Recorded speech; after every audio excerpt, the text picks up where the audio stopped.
Good afternoon, everyone. Welcome to the Atlanta Chapter Virtual Expert Series event. NACD Atlanta and Stout are going to present to you a wonderful topic. I think you'll find it fascinating.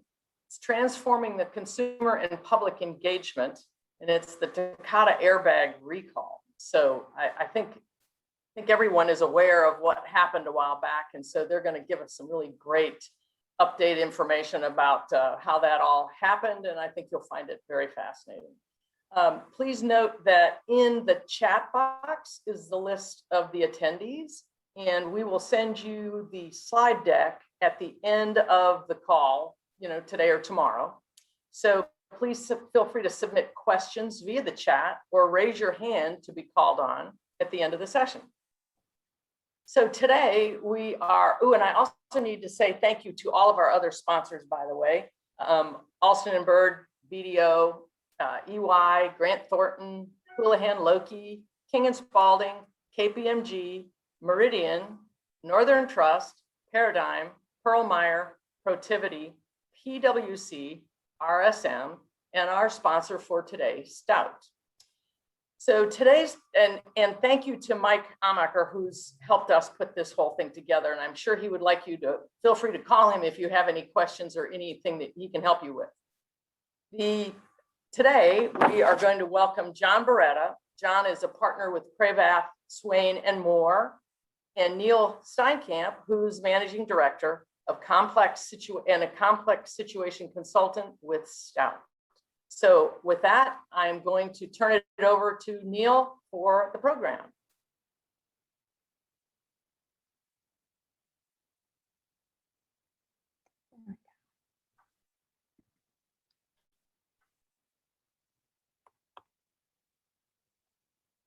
You would think after a year I could unmute faster than that.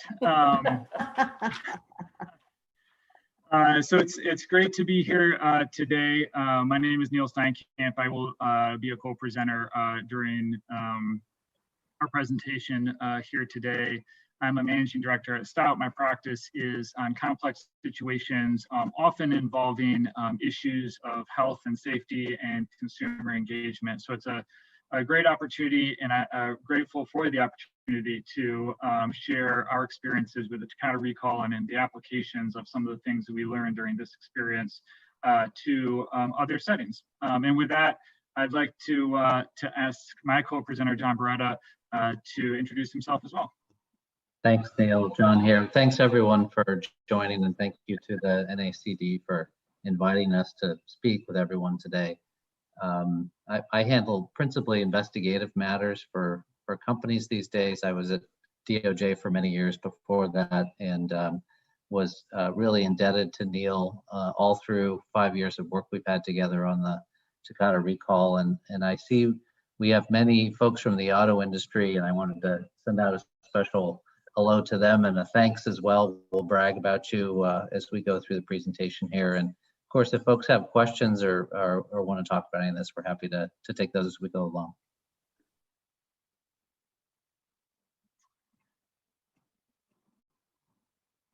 Thank you, John. So I'm going to get started, and John and I are going to keep this conversational. As he said, please feel free to share questions in the chat. We'll try to address them as we go if people have them, and there may be some at the end as well. So to set the stage a little bit, health and safety issues can involve a great deal of complexity, both in terms of the messaging, in the outreach, in identifying target populations, and it can make that engagement very, very difficult. This is something that was evident throughout the course of the Takata recalls, and we're going to hopefully share some of the lessons learned and best practices that became clear through the course of the recall, but also really reflect on how those are relevant for other settings related to public engagement around health and safety issues. In a lot of settings, that outreach, the effort to ensure compliance or action taken by people for whom you're trying to motivate to take action, really only reaches around 50% of the population, or may reach 50% or more than 50% of the population, but only motivate and get to that point of action at 50%. We see this in a number of different settings. As you'll hear, certainly see it in recalls of older vehicles in the United States and elsewhere around the world.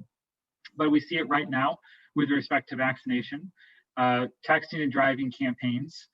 Other settings, a setting that I work a lot in right now is around eviction and seeing rates of response associated with eviction filings also tend to be relatively low. And the reasons for that are complicated. We'll share many of those that we found throughout the course of the Takata recalls, nearly all of which have relevance to some of these other same issues, where after 50%, it gets really tough. It may be easier to get to 50%, but after 50, it gets really, really tough, becomes more nuanced. You need to be developing iterative processes to continually learn from the populations that remain. And so we'll talk a little bit about that throughout the course of the presentation and really answering this last question on the slide. How do we achieve high compliance, but also can we do so cost effectively? Are the strategies that are necessary to achieve that higher compliance, are they so cost prohibitive that it doesn't make sense? Or are there lessons that we can learn for which we can develop more cost effective, sustainable solutions to achieve higher degrees of action in health and safety campaigns? We figured to help set the stage a little bit, we might take ourselves back to around 2005, when the first issues around these Takata airbags started to rear their heads, and it was clear that there was a defect that was especially dangerous to drivers and also in some cases passengers, and recall efforts in their most preliminary stages were starting to get underway. And at that point in time, in the broadest brushstrokes, the approach to recalls across various sectors, including the automotive sector, were different than they certainly were many years later, and they evolved even further during the course of the work we were all doing together with the automotive industry. And you have to take yourself back technologically too to around 2005. I mean, social media did not play the dominant role that it did then. Personal devices, iPhones and other forms of smartphones weren't as prevalent as they are now, obviously. And the approaches, I think, in terms of automotive recalls were likewise different. And there were a lot of ways in which they were a little bit simpler and not quite as data driven as they've become later and matured over time. In many instances, sort of what we call third-party stakeholders, say your state DMV or Easy Passes or others, weren't sort of integrated into the recall process, and that's not a criticism of really anyone, and it shouldn't be taken that way. It's just really where the world was and where the United States was in terms of thinking about automotive recalls. And there was a lot of development that Neil will talk you through that happened over as time passed and as more coordination started to happen, in part uniquely through the monitorship that we'll talk to you about here in a minute. And one key fact, there's a big difference in recall completion rates. That is the number of people who actually get the repair done historically between a really new vehicle and a really old vehicle. Really new vehicles, if you think about a new car you may have bought, you have a strong relationship with the dealership that sold you the car. You're interacting with them. You're taking it in for what might even be free warranty covered periodic reviews of the vehicle, service. Whereas older vehicles, that sort of dealer relationship may not exist much, and you might have an older owner of an older car going into independent auto shops much more frequently and less so to dealerships, and sort of finding ways to make sure messaging gets across to that segment of vehicle owners can be challenging. Another thing that's a reality is, if you have a 20-year-old Honda versus a luxury vehicle that was sold last year, the sort of time and resources of the person who's operating that vehicle can be very different. And so, we saw as we were studying this matter that if you go back to sort of circa 2005, just thinking about benchmarks for, what kinds of completion percentages you were getting after you tried to do a recall for a year and a half, you might get around, 40% completion after a significant effort over 18 months. And so 60% of these older vehicles, that is much more than a majority of them not yet repaired. One thing I would add to what John is saying is that as we go through this presentation, think about these factors. Think about this slide as much as we all can retain in our minds as it relates to other campaigns, things you've seen on TV, things you've seen in social media, issues that you're aware of from a health and safety perspective related to medical care or elder care or child care, education, so many different issues that we're trying to inform people about. Think of those and think, how are these elements related to that? Part of what we will talk about here is really understanding the audience that you're trying to communicate with. And as John was pointing out, the difference in recall related to older vehicles and newer vehicles is stark. But that's not because the vehicle is the target. You're not communicating with the vehicle, right? You're communicating with the vehicle owner. And so we need to better understand the owners. And with the younger vehicles, the owners are the ones who are already maintaining their vehicles in a certain way. They're going to dealerships where those repairs can be done. But the older vehicles, the vehicle owners are in a different setting. And so how are we understanding them in a way that enables us to effectively communicate with them? So think about that how you reconcile that to other issues in our communities right now. Things like, how are we working with local third-party stakeholders? How are we helping people overcome the inconvenience of the action we're asking them to take? How do we inform them about the information in a way that is plain and simple to understand for them, not for us?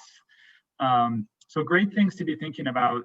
There's so many parallels to from the Takata recalls to other issues.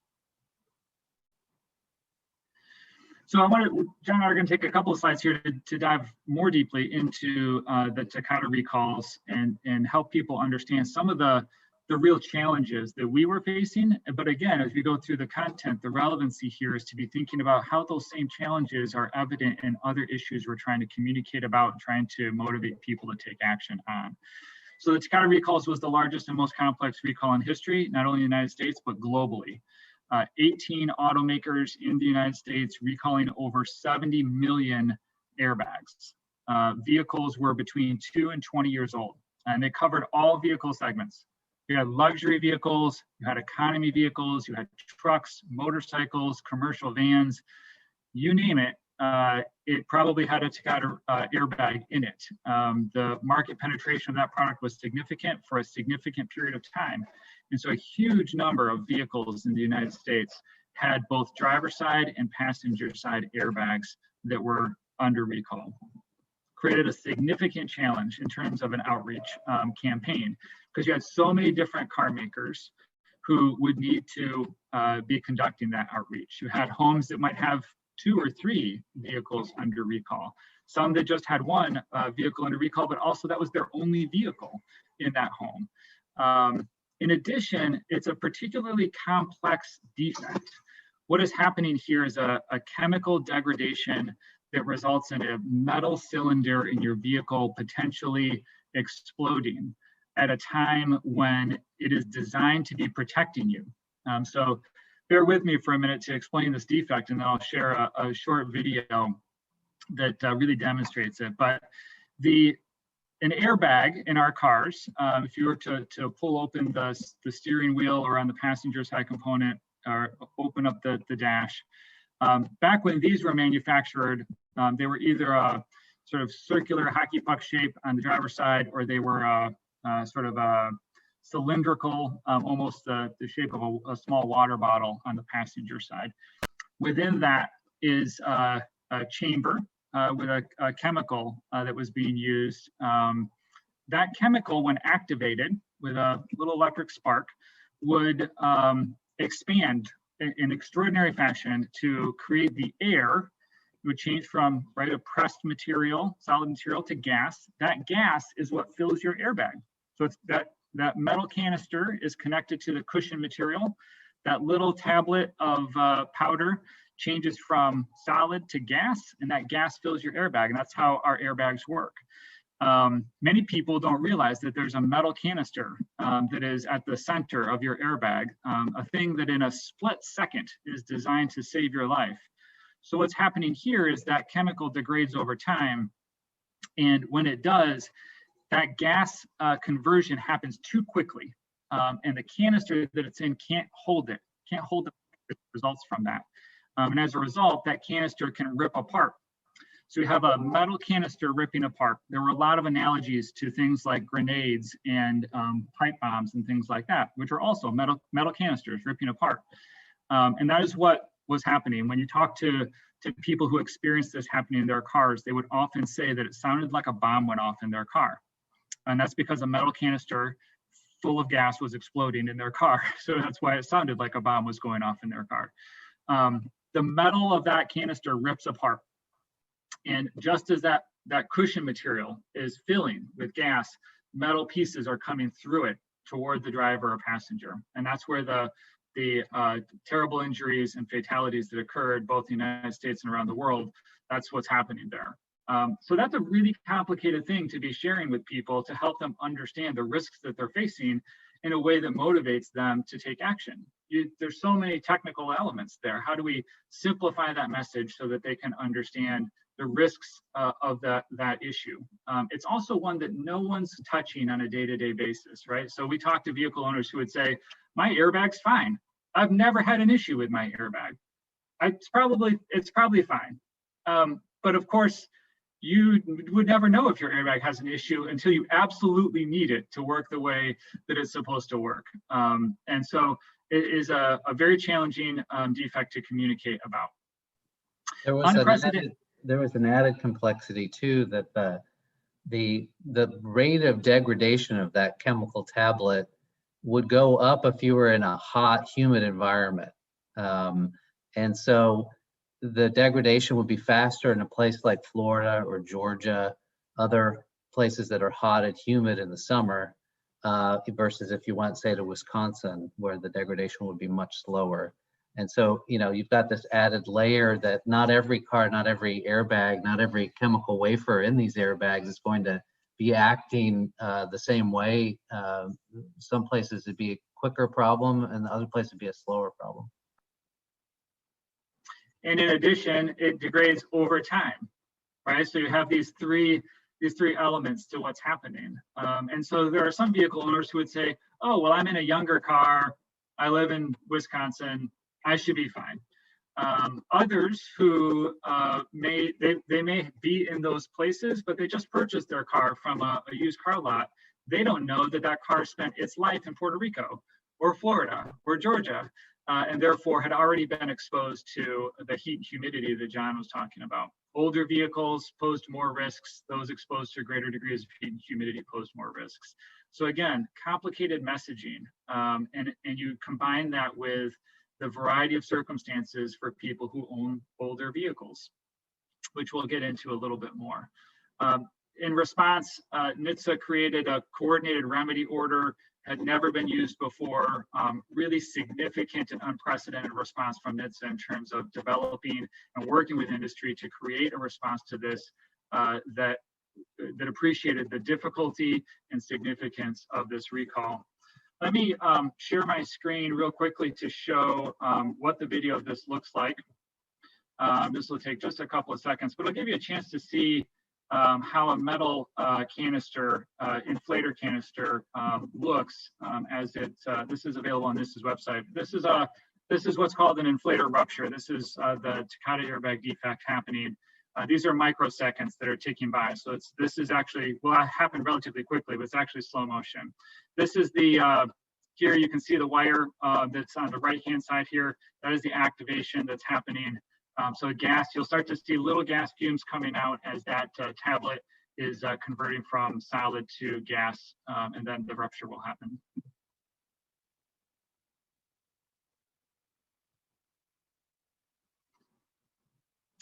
that explosion there, that happens just the moment your vehicle sensor, as you hit another object, your vehicle sensor is telling the airbag that it needs to deploy in a fraction of a second. That explosion right there happens as your airbag is, your body is coming forward in that collision, and you're hoping that that airbag is saving your life. Those metal shards are coming right through that cushion material. It's basically shrapnel.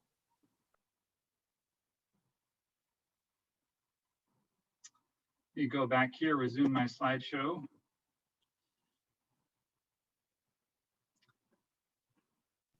So as part of the Department of Transportation's response, they also appointed an independent monitor to work with and oversee the efforts by the many affected automakers. And I was that independent monitor, and I relied very heavily on Neil, who had expertise with respect to recalls and automotive recalls, to join together and work on the matter. And our charge was to, work together with industry and develop recommendations for ways to improve recall outreach and performance. We issued an annual report publicly every year that we tried to, sort of chart out challenges, solutions, and progress that was being made in the industry. And really, you may have on occasion and in boardrooms that you may have been in, or in other situations, heard about monitors being appointed for companies.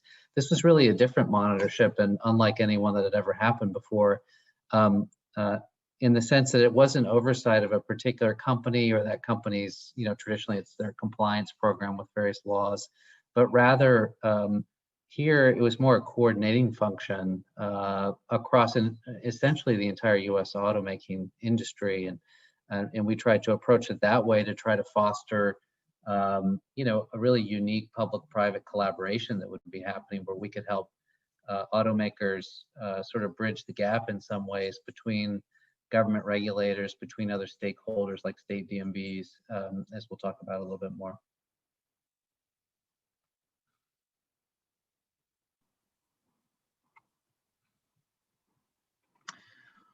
So as this began, this monitorship and working closely with the Department of Transportation and the automakers, here we describe many of the things that we began doing and that we were doing in coordination with, and often in collaboration with, the automakers and the Department of Transportation. Just as John was saying, it was a really unique environment, providing some independence from the monitor's perspective, but providing the opportunity to really appreciate the challenges of what everyone was facing in a really unprecedented circumstance.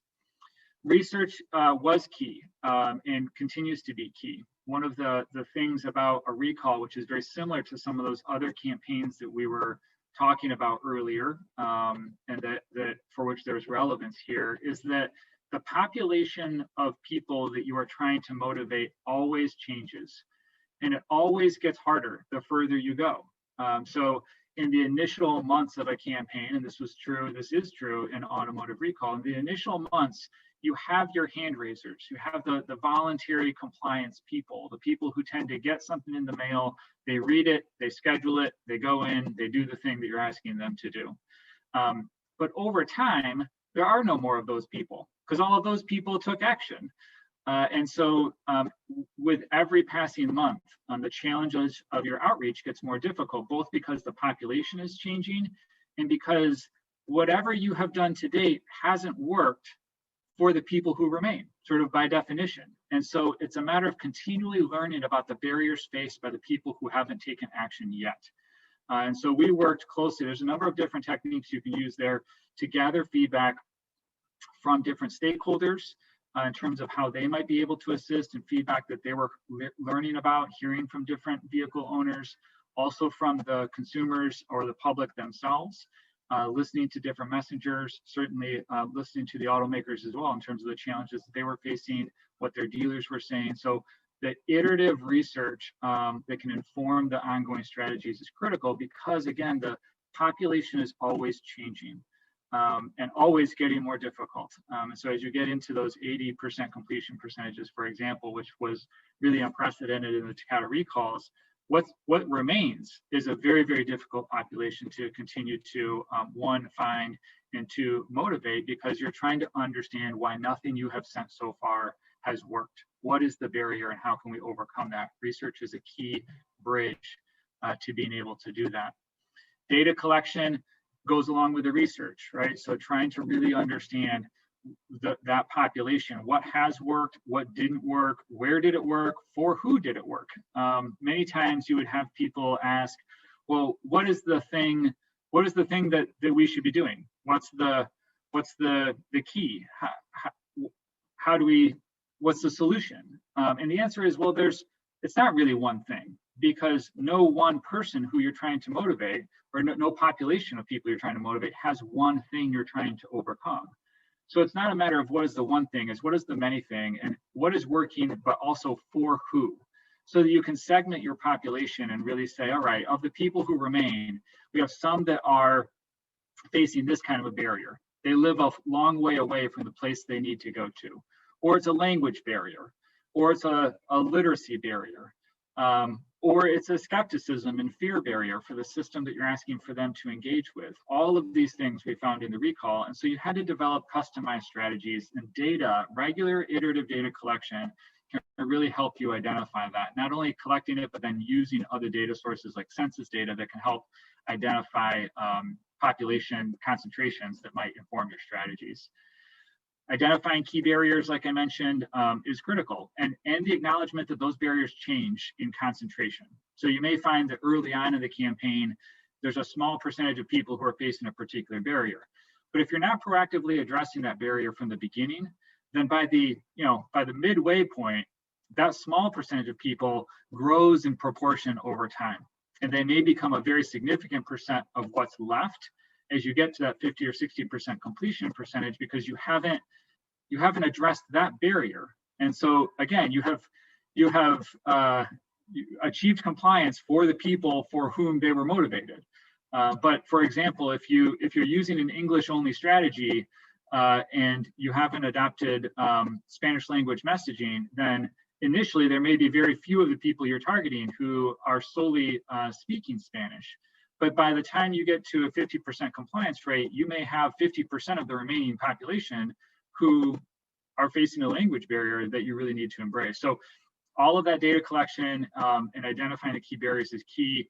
Collaboration, also essential, right? Because as you get into those more difficult strategies to get beyond that 50% compliance, you really have to be, one, gathering the feedback from those stakeholders, but also you have to be engaging them for them to be able to assist.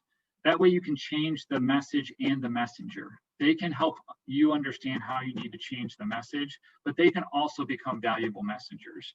And that was true in the recalls with, as John said, state DMVs, independent repair facilities, auction facilities, salvage facilities, easy pass, toll roads, really anyone who, insurance agents and insurers, really anyone who is touching a vehicle or vehicle owner, communicating with them, could both create the opportunity to learn from them, but also be a valuable messenger. Collaboration formats become key as well, right? So it is an iterative process. So you want to create settings to be able to share information. It's not a one call, what can you tell me, and then move on. It's a matter of continued engagement. So you want to create settings where you can continue to learn from people, talk about what's working, what's not, what are the ongoing challenges on a regular basis. And we were able to do that in the Takata recalls, working very closely with the automakers in different settings and with the Department of Transportation and with outside stakeholders. So you begin to create sort of an ecosystem to be able to facilitate this iterative process of continually learning. And from there, you can begin exploring, how do I take a small insight, maybe figure out how I can do it cost effectively, and then how do I scale it for the target populations that I've identified. So that, again, it sort of creates this system where it's not just a push notification that's going out, but rather continually learning about the people for whom you're trying to reach, appreciating the challenges. There were many, of course, in the Takata recalls. And you have to be able to create a safe space where people can share that and say, look, I don't know what the solution here is. And that's okay. Let's at least acknowledge what the problem is and then work towards identifying potential solutions over time.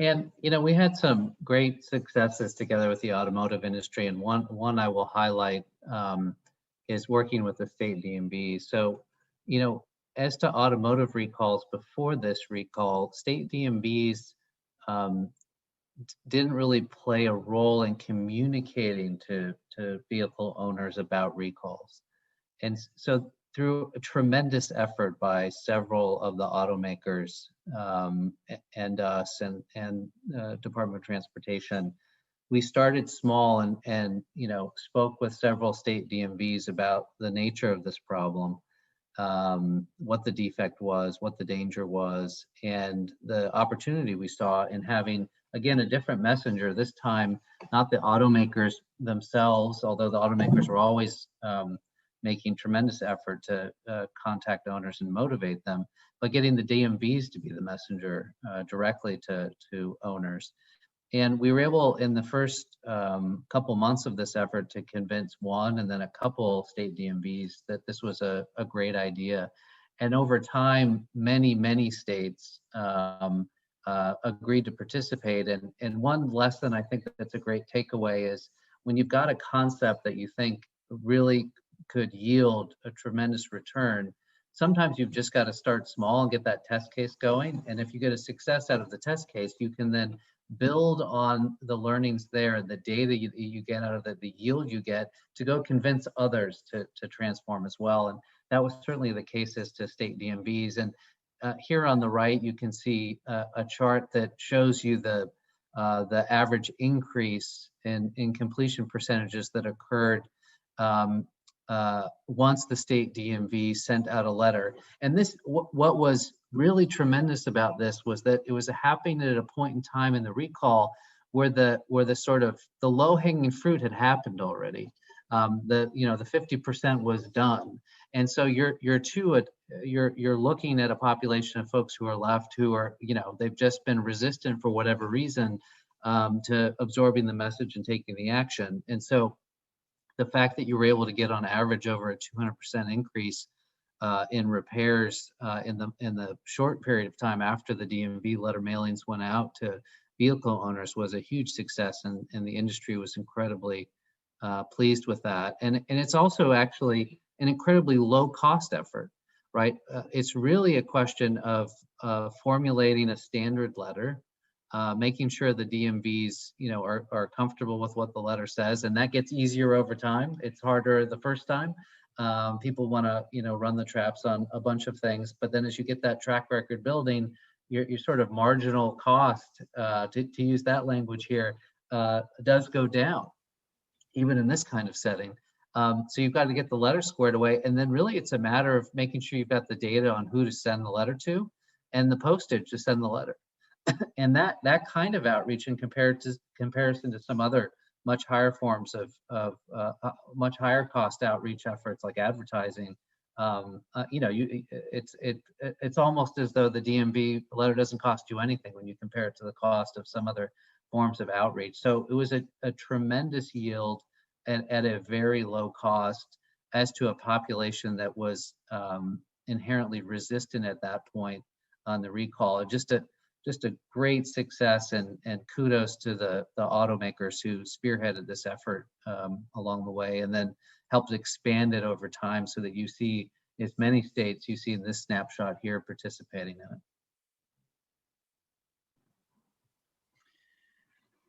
One of the, or maybe two, I guess, of the particularly, I think, relevant elements, building on what John was just saying, for this kind of both ecosystem and this kind of outreach is trust and awareness.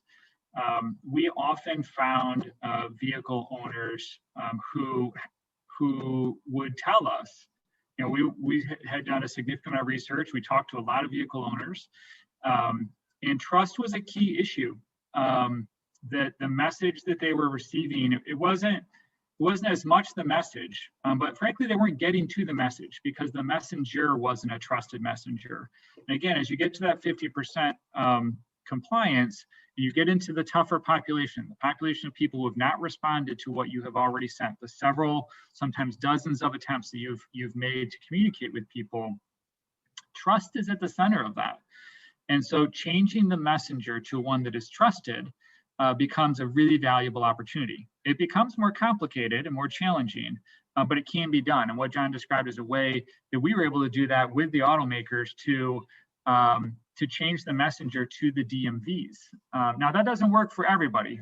Again, going back to what I said earlier, this isn't the key to the whole thing, but it was very successful. There were a lot of people, as demonstrated by the percentage increases shown on this chart, who were motivated because they received something from the state DMV.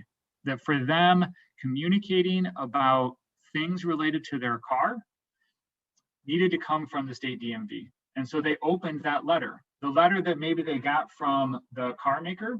When they got that letter from automaker A, that went straight to the garbage because what was that? It's probably some marketing scam. Obviously it wasn't. It was information about a very serious recall that we were trying to motivate people to take action on. But from their vantage point, it wasn't trusted. So changing the messenger becomes key. Developing trust through messengers. It can be done. It does become more local. As you see here, had to go to each state to do that, but we were able to by creating some templates that could be used so that it could be scaled effectively and recognize that benefit. Even though it took a little more to do it, coordinate it, it could be done. We found the same thing as we would go door to door, an activity that the Monitor team also undertook, and that many of the automakers, to their credit, have also undertook, going directly to the doors of automakers or of vehicle owners to talk to them about this risk. And you often heard from people that they did receive the things you sent. When you asked them, did you get those letters that we sent? They would say yes. And then when you asked them to describe what the issue was, they often didn't describe it well.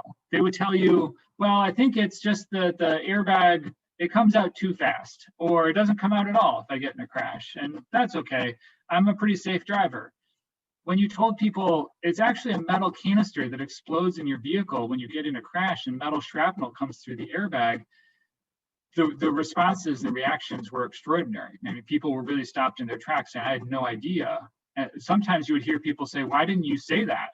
Why wasn't that in the communication? And it is in the communication, but the communication wasn't being appreciated or absorbed. And so, again, thinking about how the messenger can help change that so that the message you're delivering can be better understood, all through a sense of trust, something that you can develop when you're right in front of someone at their door.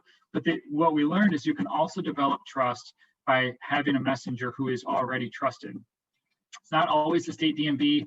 Insurers are also trusted messengers for some people. Their local mechanic, particularly for older vehicles, that's the person that they trust to tell them about real issues and real action that they should take for their vehicle. And so working closely with the independent repair facilities was also very important. They're a critical messenger as well. So it does get more complicated, but it can be done. These are a few of the key results from the Takata recall through the course of the monitorship. This work continues, and credit to all the automakers who have continued this work after the monitorship. 50 million airbags were repaired or accounted for. Some vehicles were off the road, which is what accounted for is trying to take into consideration. Really extraordinary, 50 million airbags being repaired. 98% of those that were the highest risk vehicles were repaired or accounted for, again, as a result of many of those strategies that we were just describing that the automakers were able to implement. As John said, 18 state DMVs, 1,300 different communications, many of them targeting unique populations, people who are further away from dealerships, or specific languages that were being used in specific neighborhoods. to be able to try to motivate people using different creative, different language, all to try to overcome barriers to comprehension, but also changing that messenger. Close to an 80% completion percentage for most of the campaigns that have been launched. 19,000 franchise dealers having participated in completing those repairs. 60,000 vehicles identified through airbagrecall.com, which was a particular app that was developed through the Monitorship to identify vehicles with open recalls. And then, as I mentioned before, those collaborative settings. We hosted 11 summits with the automakers to create that collaborative environment and built other tools around that to be able to continue that forward. So part of our reflection is all of these things work together, right? You see here elements of third-party stakeholders and that kind of collaboration, not just with state DMVs, but others as well.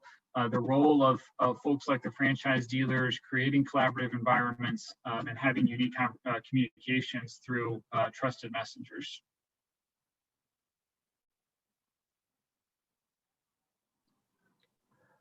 You know, and one of the other takeaways I think for Neil and I is again how thinking about for companies about how you try to deploy some of these strategies in other settings, or how local, state, or federal government might want to deploy these kinds of strategies in other settings where you've got an important message and a call to action for folks in the community, and it's in their best interest to take the action here to make sure that they're not injured or, God forbid, killed by one of these defective airbags, and making sure you can get past just half as the success rate for whatever kind of action that you're taking. You know, when we started this out, we actually, did some focus groups as though you were, getting ready to do advertising, and started asking people in rooms. For litigators out there, it was like doing a mock jury. You'd have them sit in a room and you'd ask them about different messaging and see it both elucidated for you what confusion they may have, what messaging was effective, and what reasons might prevent them from reacting to any kind of messaging. And so you're learning a lot about messenger, efficacy, barriers, how to overcome those barriers, just sitting in a room talking to people. So that was tremendously helpful, taking an integrated approach where you're thinking about it sort of like an ad campaign from the inception, and then figuring out how many different points of contact and stakeholders might be appropriately inscripted to help bring the message home and get people to take the action that's warranted. And then another important piece was, as data systems have become more sophisticated over the years, even in the 5 years that we were working on this, making sure to pay attention to data and the ability it can give you to identify those segments, those groups of folks who might react more to one kind of message versus another. We have such tremendous capabilities these days of trying to tailor messaging to different audiences, and the ability to collect data and to sort of target different groups depending on different characteristics can be hugely advantageous as well.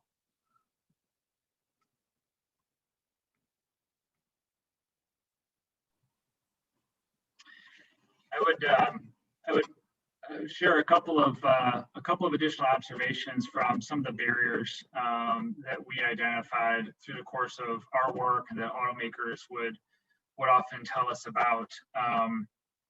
When you think of a recall, particularly older vehicle recalls in the economy class of vehicles, we would often find, as we did focus groups and interviews like John was describing, that vehicle owners would tell us, I just don't have time.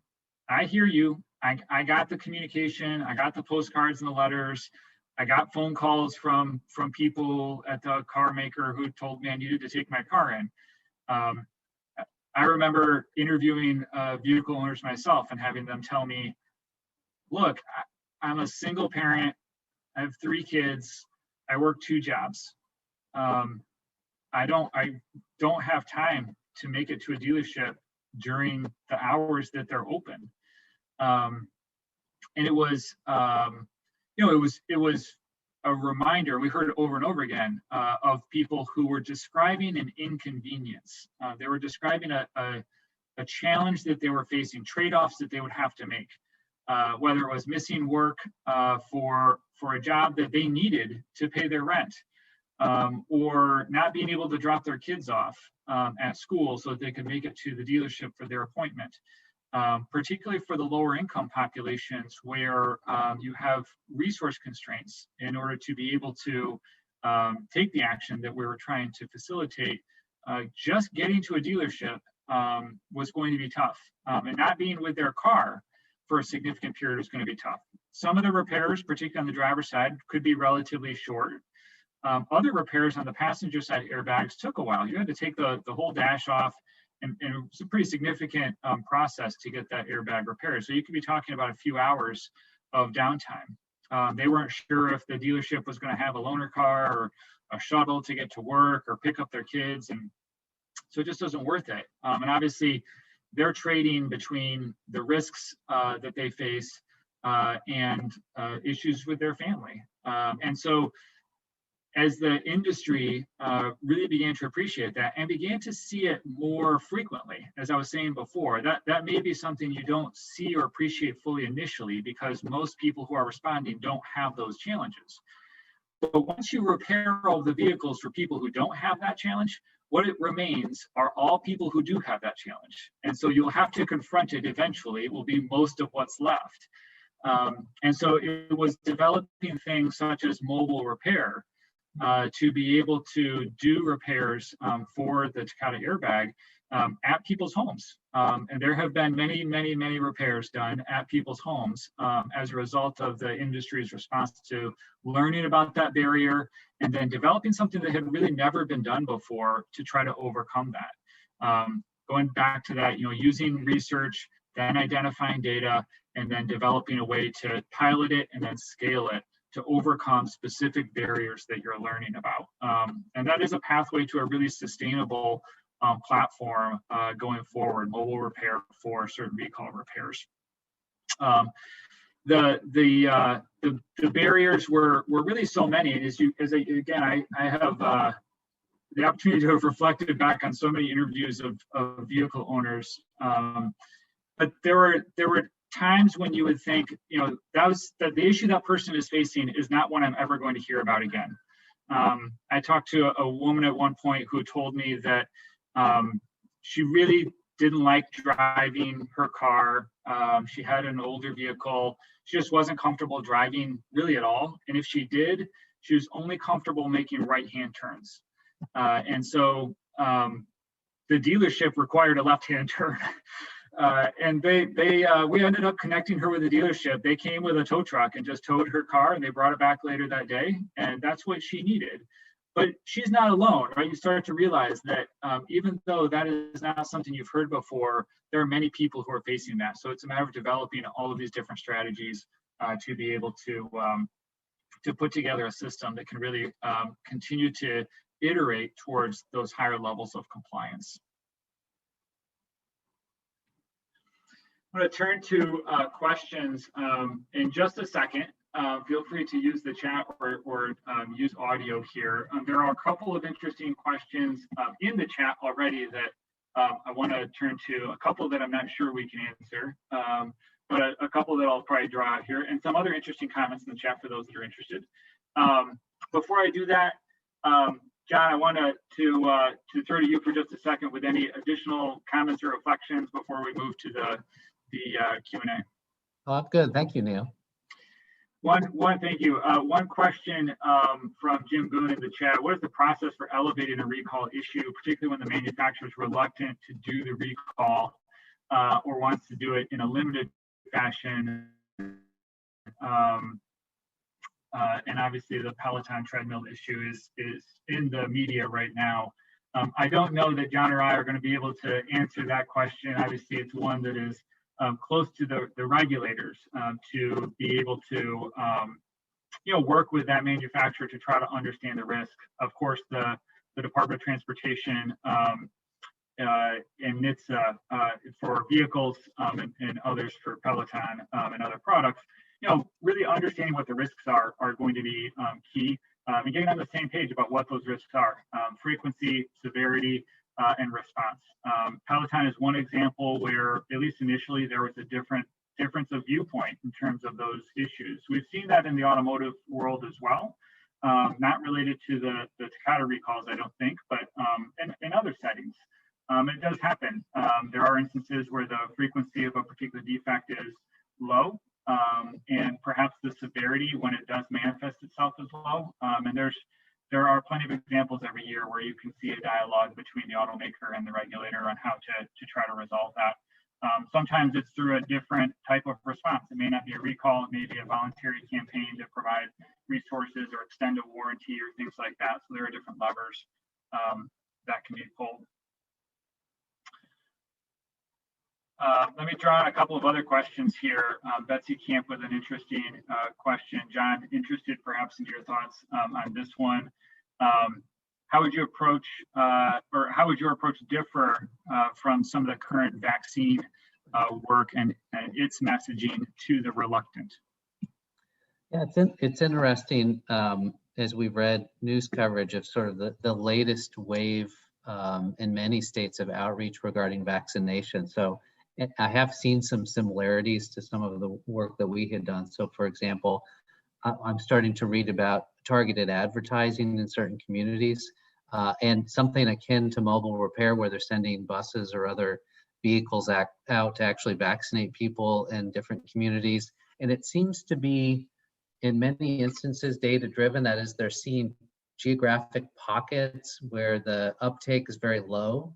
And so they're going into that particular area and trying to, get boots on the ground and get people vaccinated. In New York City, I know certain subway stops, they've started to offer vaccination. So I think the sort of the ability to engage in that kind of outreach is obviously heavily influenced by supply going up. You couldn't do that 2 months ago, and now you've got plenty of supply and demand has fallen off. You've gotten past that 50%, and so they do seem in many states to be, and I think with probably involvement of CDC as well, to be taking a more targeted approach to try to get that further yield. One thing we saw in the Takata recalls, the automakers were innovative over time in trying to change up messaging. And they would try all kinds of different methods, and some of them would actually test different messaging. They'd send one kind of letter out to one segment of consumers and then another kind to others and just see, which one seems to be more effective. And, one thing that was interesting is giving sort of graphics around someone who had really been seriously injured and almost died from one of the Takata airbags going off and sending shrapnel at the person. For some consumers, that was highly effective. For other consumers, it was offensive.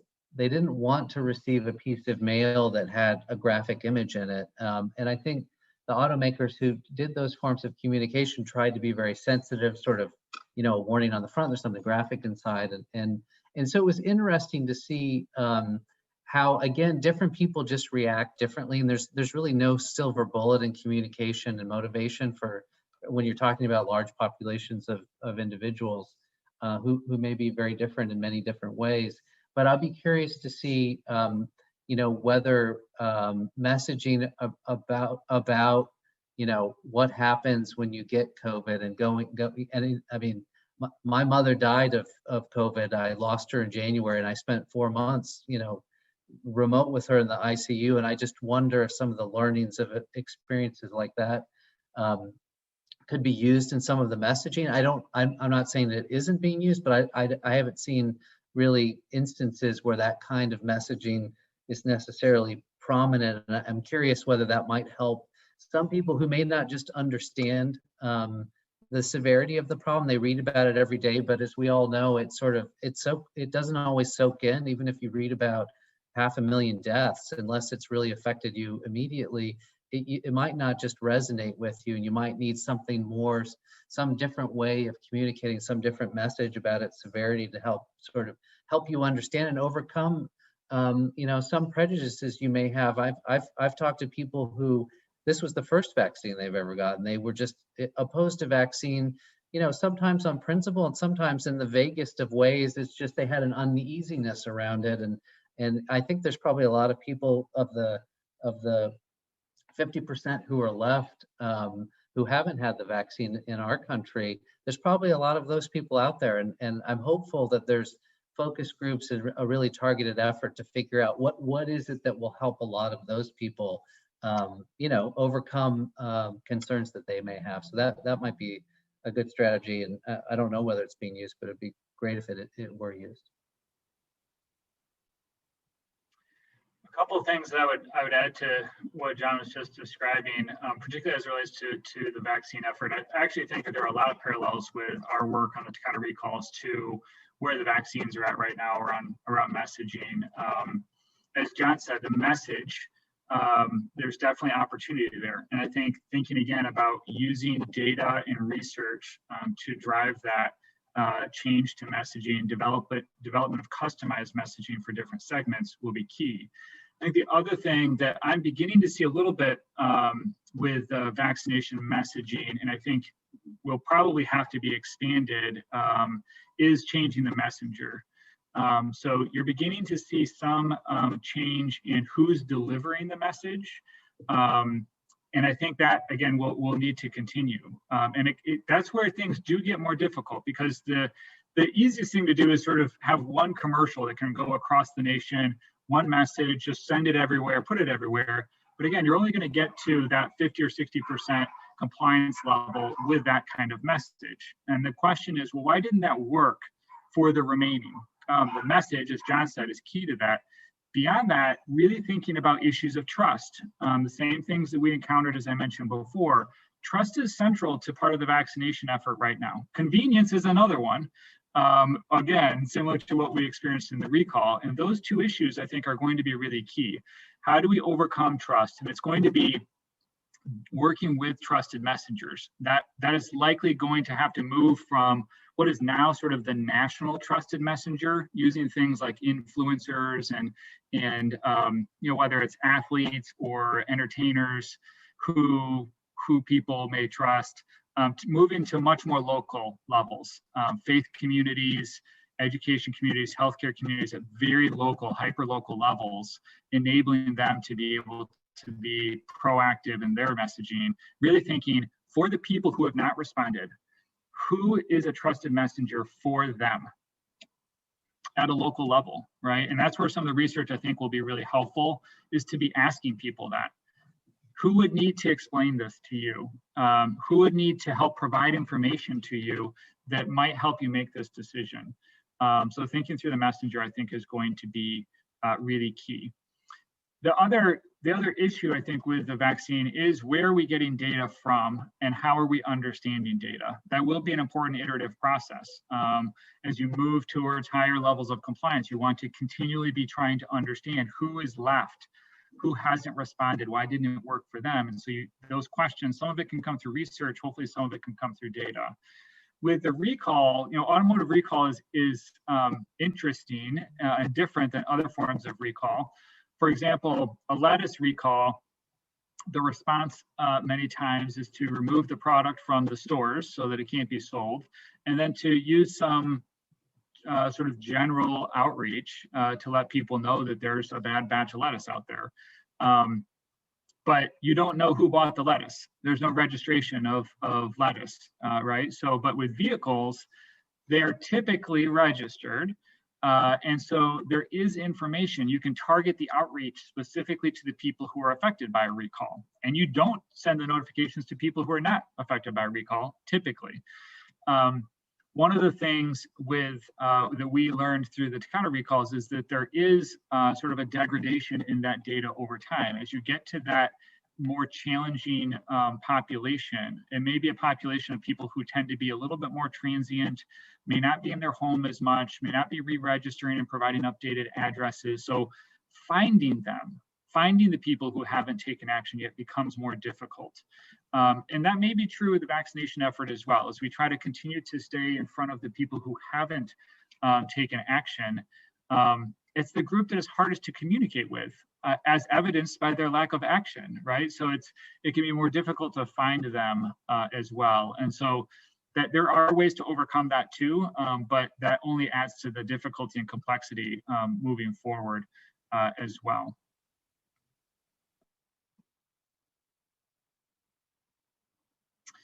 There are a couple of other great questions in here. I want to page through the chat a little bit, make sure I've got them.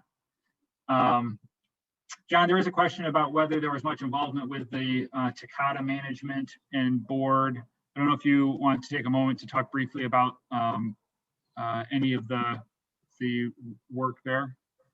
Yeah, there was a separate monitorship by the Department of Justice, and I also served as that monitor that directly monitored the Takata company in essence trying to improve its own internal quality controls, making sure that its process safety system was dramatically improved so that from a design perspective and manufacturing perspective, no issue like this would hopefully repeat itself. The company was eventually actually acquired by another company, Joyson, which assumed the monitorship obligations. And then I continue to interact with them as well. So that was a multi-year process also, but sort of it had different features to it than of course the recall itself. Takata was involved in some of the recall effort as well, though obviously the automakers, as they would want to and insisted on, wanted to be front and center and interacting with their customers. Another question from the chat is whether there were monitorships across the world. I think specific to the recall element, there were, and John, you may know more than I do on this, but I know that there were responses in other jurisdictions around the world and recalls of products, and there were different, those regulatory agencies who did take action. Constructed different ways of in trying to ensure the highest completion percentages possible were achieved. I'm not sure if there were other monitorships per se, but I know that there were other sort of constructs that were put in place that were designed to provide an opportunity for collaboration and to provide the opportunity to maximize completion percentages for those recalls. John, I'm not sure if you have anything to add on that one. No, that's right. There weren't other monitorships. It was only in the U.S. And actually, we were lucky enough to have some good conversations with regulators in other countries who were trying to capitalize on some of the learnings that were happening here in the course of the U.S. recall. And I think they found value in those discussions and some of our public reports on the great progress that was happening and innovating on recalls. Jim Boone's got a question in the chat. Maybe this will be the last one quickly for us. On a life and death situation with the Takata airbags, why did the various state DMVs not allow license renewal on a vehicle until the recall is satisfied? It's a great question, Jim. This is sometimes referred to as a registration tie-in, that you need to have taken certain action before you can re-register your vehicle or have a license renewal. There are a lot of complications to that. It's a regulatory issue.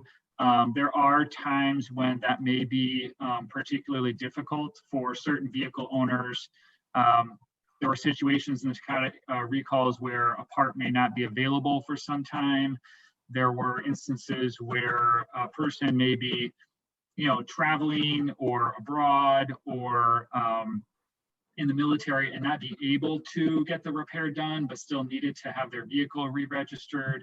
So there are a number of pros and cons. I know the industry is continuing to consider opportunities associated with that. It's a great question. Connie, I'll hand it over to you. Okay, that's great. Well, this is really fascinating, guys. And I want to thank Neil Steinkamp and Mike Amaker from Stout